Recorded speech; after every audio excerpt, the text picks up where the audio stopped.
Hello students, I have an announcement for you. We have the results in for round one of Percy's Quarantine Trivia Bonanza Extravaganza. And here are the winners. We are picking winners from both middle school and high school. So first of all, middle school. We actually have a tie. We have a tie for first place for middle school between Ronan Brown and Fiona Johnson. They both answered 4 questions correctly. They both answered the first tiebreaker wrong, but they both answered the second tiebreaker correctly. So congratulations to Ronan and Fiona. And then for high school, the winner is Annie Johnson. So the Johnson family's cleaning up here in round one of Percy's Quarantine Trivia Bonanza Extravaganza. Annie Johnson answered 5 questions correctly. Round 2 is now going to be coming to you, and it's going to be focused on the man, the pastor, the legend, Sam Ford. So be looking out for the next round, round 2. There will be another set of prizes for the round 2 winners. Round 1 winners each will get a $25 gift card to Amazon. We're going to do another amazing sweet prize for round number 2. So be looking out for round number 2. Be sure to fill that out and get that back to me. If you did not participate in round 1, you can still participate in round 2. So, if you haven't participated yet, feel free to jump on in. Well, recently we have been talking about the church and the nature of the church and the importance of the church and how every single Christian should join himself or herself to a local church. And now we're transitioning to talk about our mission. We're talking about our mission as followers of Jesus. If we have trusted in Jesus for our salvation, we have been given a mission. And a big question we need to ask is, what is our mission? In order to understand the mission, we must first look to Jesus. We need to ask the question, why did Jesus come to earth? And in order to answer that question, I'm going to open up to Luke chapter 19, verses 1 through 10, and we are going to read a story that illustrates why Jesus came to earth. And here it is, Luke chapter 19, verses 1 through 10. Jesus entered Jericho and was passing through. And behold, there was a man named Zacchaeus. He was a chief tax collector and was rich. So Jesus was passing through Jericho. He's walking down the road, probably has a crowd of people accompanying him because people had heard about Jesus. They wanted to see him for themselves. And so a crowd is accompanying Jesus as he's walking down the road. And there was a tax collector named Zacchaeus who also wanted to see Jesus. Now, what we need to understand about tax collectors in the time of Jesus is that people hated them. And the reason that people hated them is because they would collect taxes on behalf of the Roman government.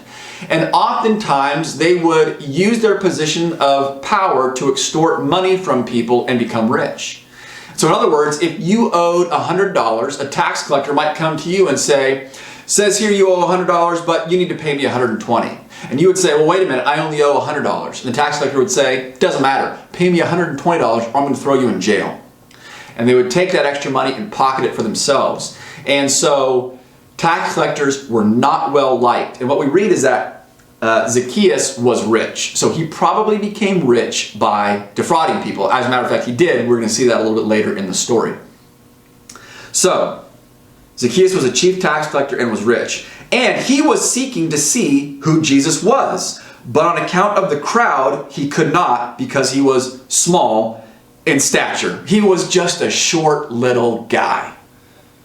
So he ran on ahead and climbed up into a sycamore tree to see him, for he was about to pass that way. So Zacchaeus wanted to see Jesus so badly that he ran down the road ahead of Jesus and the crowd that was accompanying Jesus, and he climbed up in a tree. He did something that a child would do. He was willing to embarrass himself. He was willing to embarrass himself and humble himself by climbing a tree just to get a glimpse of Jesus. You see, people in his position would not climb trees. They would not behave in ways that children behave because that was just not respectable. But he wanted to see Jesus so badly that he was willing to embarrass himself in order to see Jesus. So let's see what happened. So when Jesus came to the place, he looked up and said to him, Zacchaeus, Hurry and come down, for I must stay at your house today." Jesus stopped when he saw Zacchaeus in the tree, and he reached out to him and he said, "Zacchaeus, I want to come actually stay at your house. I want to have fellowship with you. I want to associate with you." So Zacchaeus hurried and came down and received him joyfully. And when the crowd saw it, they all grumbled. "He has gone in to be the guest of a man who is a sinner." So people knew Zacchaeus. They knew he was a sinner. They knew his reputation. And it surprised them and it bothered them that Jesus was willing to go and become his friend, that he was willing to associate with him and have dinner at his house. They did not like the fact that Jesus was befriending a known sinner. And so they grumbled and they complained. But Jesus responded to this. This is what happened. Well, first, Zacchaeus stood and said, "Lord, behold, half of my goods I give to the poor, and if I have defrauded anyone of anything, I restore it fourfold." Something happened in Zacchaeus' life when he met Jesus. When Jesus initiated this relationship with Zacchaeus, it changed him. And whereas he was rich and he valued money so much he was willing to defraud people, now he was saying, "I'm going to give half my money away to the poor. And if I've cheated anybody, I'm going to pay them back 4 times the amount."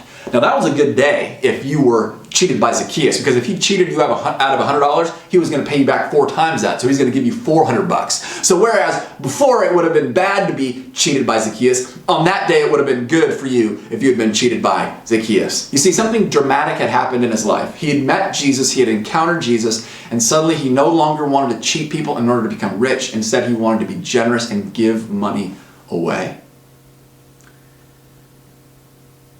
And Jesus said to him, "Today, salvation has come to this house, since he also is a son of Abraham." And then Jesus said this, "For the Son of Man came to seek and to save the lost." Jesus said, "This is the reason I came. I came to save sinners like Zacchaeus."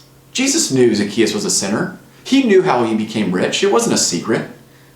But Jesus came to save sinful people like Zacchaeus. The first thing I think we need to understand is that Jesus' mission was to come and to seek and to save the lost. And the lost refers to sinful people who have been separated from God because of their sin. Second thing we need to understand is that every single one of us is lost in our sin. Every single one of us is guilty of sinning against God, and every single one of us is separated from God because of our sin. We are the lost whom Jesus came to seek and to save. And when we understand that we are lost and trust in Jesus for our salvation, we belong to him. And when we belong to him, we get to join in his work of seeking and saving the lost. You see, first of all, we need to understand that we are lost and we need a Savior, and we need to trust in Jesus for our salvation. And when we do, then we get to turn around and participate in his work of seeing other people saved from their sins. Here at Restoration Road Church, we like to say we have been restored to restore. And what we mean by that is this: God has restored us to himself in Jesus Christ. And because we have been restored, we now get to participate in God's work of restoration. We get to share the gospel. We get to tell other people about Jesus. We get to tell other people about Jesus so they too will believe in him and be saved. So the mission of Jesus was to seek and save the lost. We are those who are lost in our sin. When we trust in Jesus, we are found. We are saved. And then we get to turn around and participate in his good work. We're going to keep talking about mission next week. But that is all for now. I hope I get to see you soon. Woohoo!